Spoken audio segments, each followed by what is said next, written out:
Berhenti bicara tentang masa lalu. Saatnya menata masa depan. Bersama Ishak Rafiq, Direktur Eksekutif Masa Depan Institut.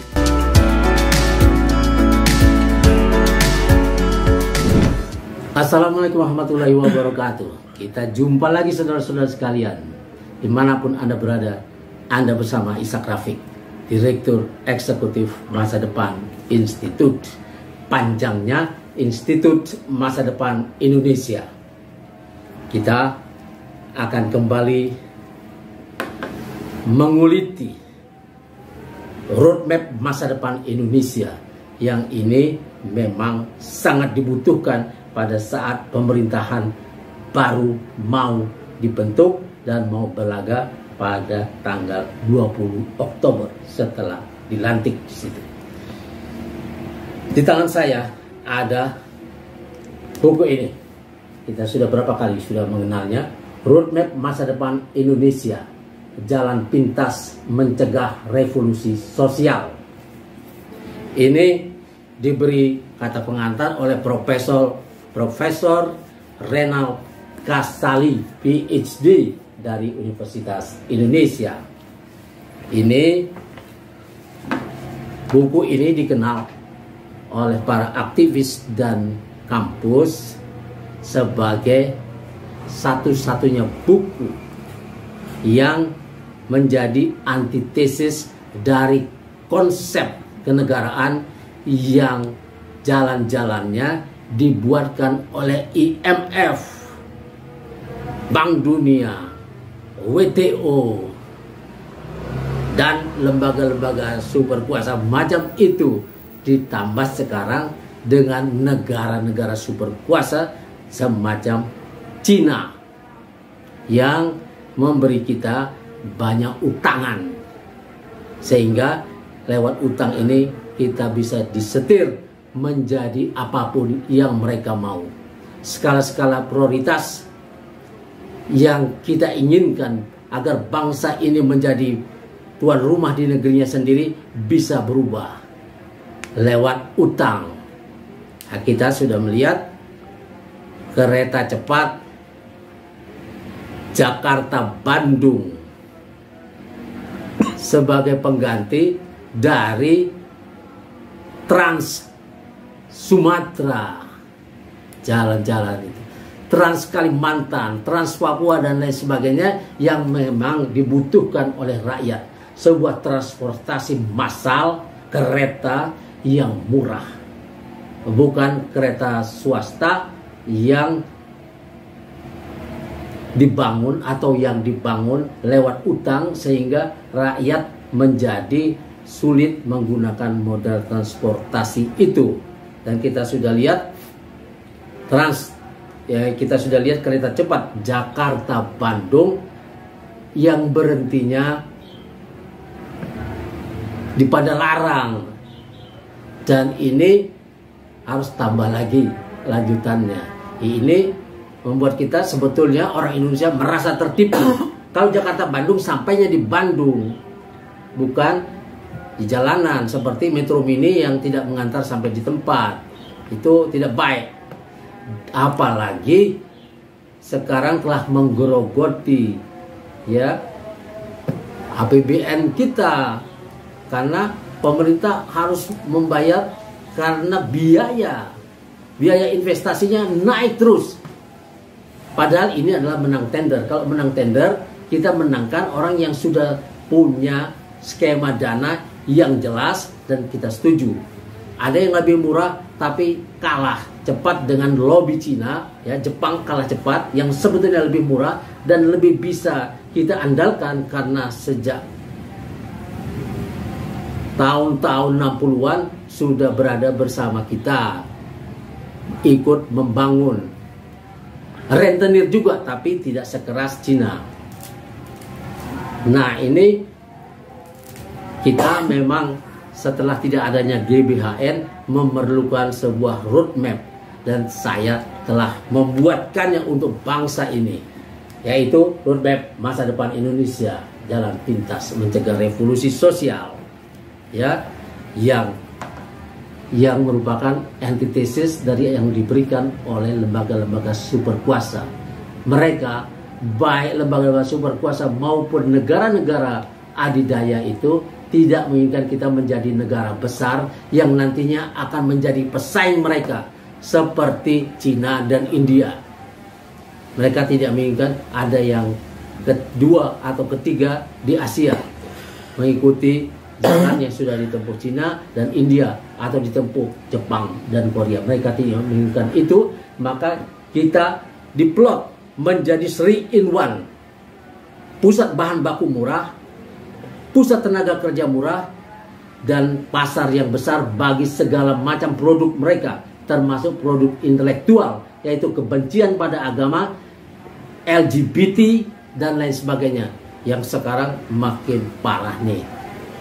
Di negeri kita perjuangannya makin keras mereka untuk menggulkan semua, karena agama-agama di Eropa, Kristen dan Protestan dan Katolik sudah menyerah terhadap LGBT ini. Kata mereka, tinggal Islam. Kalau kalian juga kalah, maka habislah semuanya. Maka para penentang, kaum penentang Nabi Lut ini akan menguasai semua negara-negara di seluruh dunia. Dan kita akan mendapatkan azab Allah yang luar biasa. Dan saudara-saudara sekalian, ini kata Profesor Renat Kastali, ya, Ishak Rafiq, original. Dan ini kita tahu, ya, dalam halaman 23 buku ini dan seterusnya, saya telah menjelaskan berapa kali kita juga menayangkan ini, bahwa ada dua macam negara, yaitu negara merdeka penuh dan negara merdeka dengan kedaulatan semu. Negara merdeka dengan kedaulatan penuh ini contohnya Amerika Serikat, Inggris, Prancis, Belanda, Jerman, Rusia, Cina, India, Jepang, Korea, dan yang semacam itu. Ditandai dengan mereka mampu membuat rencana ke depan yang jauh ke depan, didasarkan pada kepentingan bangsanya. Kepentingan bangsa lain bisa ditaruh di nomor 10, 20, 30, 100 dan lain sebagainya. Mereka tidak akan terpengaruh oleh itu karena mereka dengan nasionalismenya, mereka menginginkan negaranya menjadi nomor 1, menjadi makmur, menjadi tuan rumah di negerinya. Mereka ini membentuk kabinet, ya, dengan cara, ya, mereka menentukan dulu tujuan yang mau dicapai, mau jadi apa negaranya dalam 5 tahun ke depan. Kalau mau jadi negara industri, maka mereka akan menyiapkan kabinet yang akan mengarah ke situ. Kemudian baru menetapkan anggarannya. Kalau mereka mau menjadi lumbung pangan dunia, maka mereka tahu kabinet macam apa yang dibutuhkan, berapa anggarannya, dan bagaimana mencapainya. Kabinet itu dibentuk untuk mengejar tujuan itu. Tapi ada negara-negara yang punya kedaulatan semu, seolah-olah merdeka. Ini negara-negara berkembang, negara-negara Afrika, negara-negara berkembang di Asia, Amerika Latin dan sebagainya, berada menjadi negara dengan kedaulatan semu ini. Mereka tidak menentukan apa-apa yang mau dicapai, tapi membentuk, ya, membangun kabinet, lalu menentukan anggaran, kemudian mereka membagi-baginya. Dan karena itu mereka tidak pernah bisa mencapai apa-apa, karena mereka menjadi lentur. Kata Warhead Brecker yang dulu datang ke Cina 40 tahun yang lalu, diundang oleh Cina untuk bicara tentang masa depan. Dan Warhead Breaker bilang bahwa negara-negara yang tidak menentukan masa depannya sendiri, pemerintahnya tidak menentukan masa depannya sendiri, maka masa depannya akan ditentukan oleh lembaga-lembaga dan negara-negara yang lebih maju, yang lebih berkuasa lewat pinjaman-pinjaman. Nah, inilah yang terjadi di negara kita sampai sekarang, dan lebih parah lagi 10 tahun terakhir, sehingga kita seperti kedaulatan kita seperti hilang.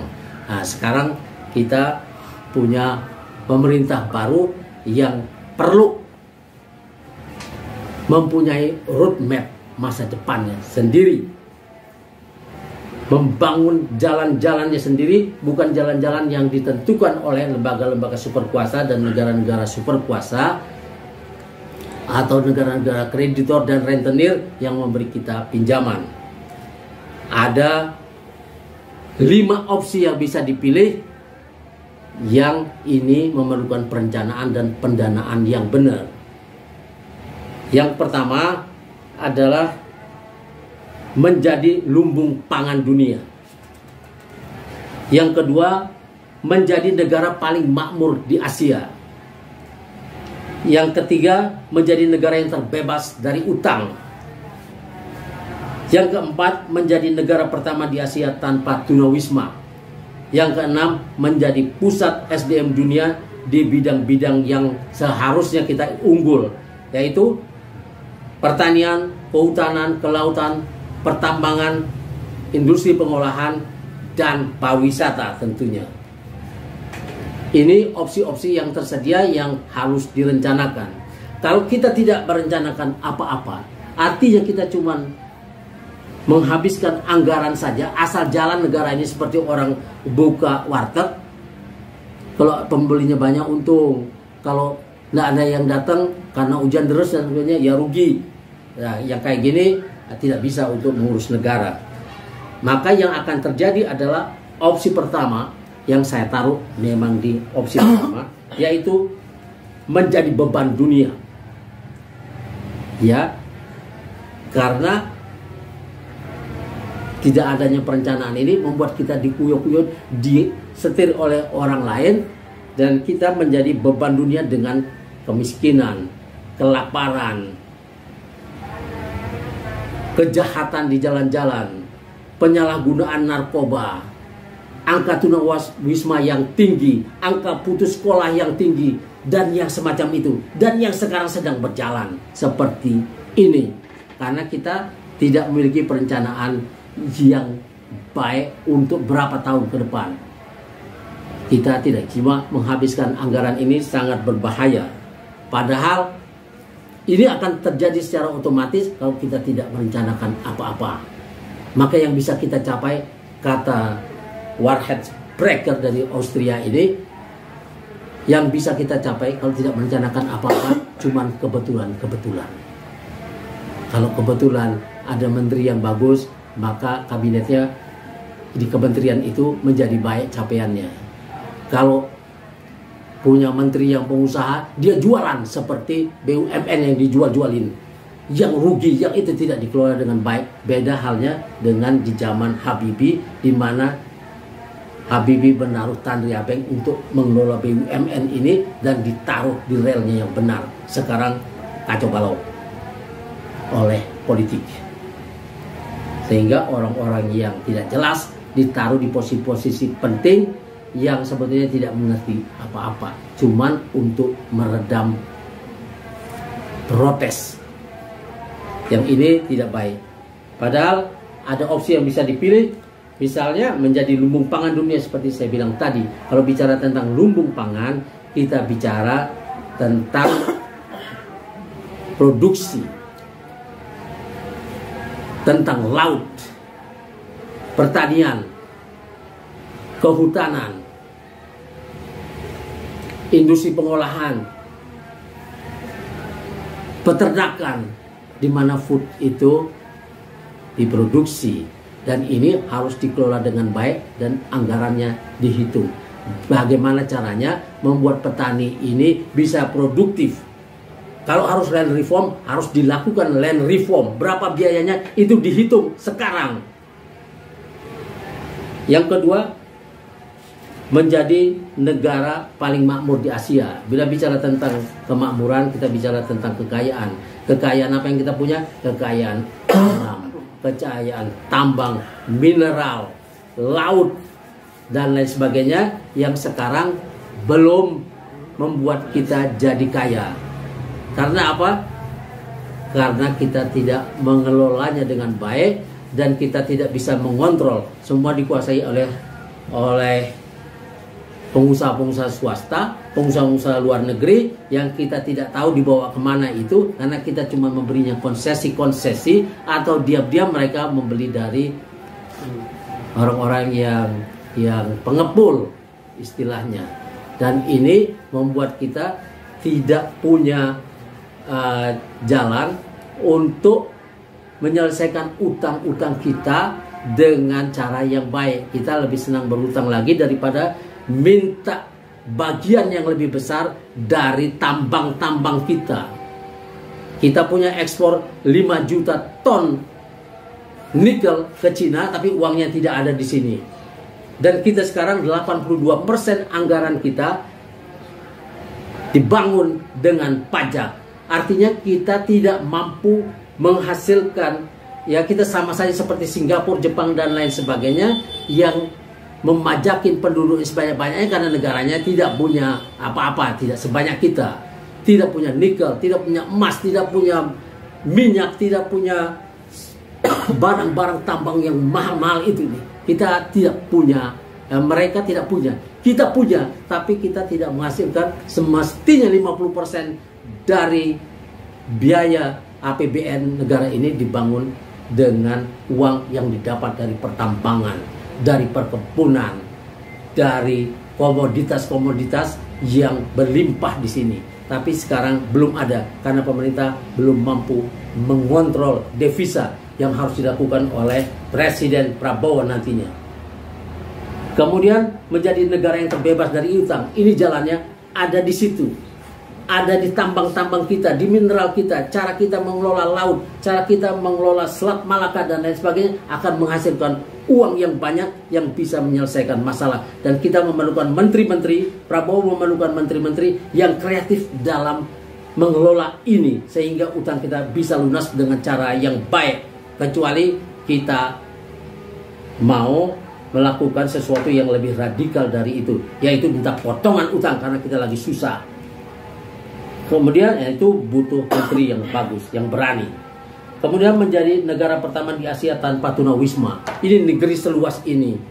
Yang terjadi di kita, ada 15 juta kakak lebih. Mungkin sekarang sudah 20 juta kakak yang tidak punya rumah di Indonesia. Bagaimana negeri seluas ini, nomor 4 di dunia, dengan daratan yang luar biasa luas dan tanah-tanah kosong yang banyak, rakyatnya tidak punya rumah. Dan yang sudah punya rumah, lewat undang-undang Omnibus Law dan Cipta Kerja, mau dihapus, mau dicabut, mau diambil tanah-tanahnya untuk konglomerat. Ini tidak boleh terjadi, harus dicabut undang-undang ini kalau mau memakmurkan rakyat. Kemudian menjadi pusat SDM dunia di bidang-bidang yang kita unggul. Artinya kita harus membangun sistem pendidikan dengan kesadaran geografis. Bahwa geografi kita berbeda dengan Singapura, dengan Malaysia dan lain-lain. Karena itu kita perlu pendidikan yang memudahkan kita hidup dengan tambang, karena tambang kita luar biasa besar, banyak. Kemudian bagaimana hidup dengan laut, bagaimana hidup dengan pertanian, bagaimana hidup dengan peternakan dan lain sebagainya, supaya rakyat ini bisa makmur. Ini harus dikelola, dan inilah dibutuhkan kreativitas Mas Prabowo untuk membangunnya, membangun kabinet yang benar. Wassalamualaikum warahmatullahi wabarakatuh.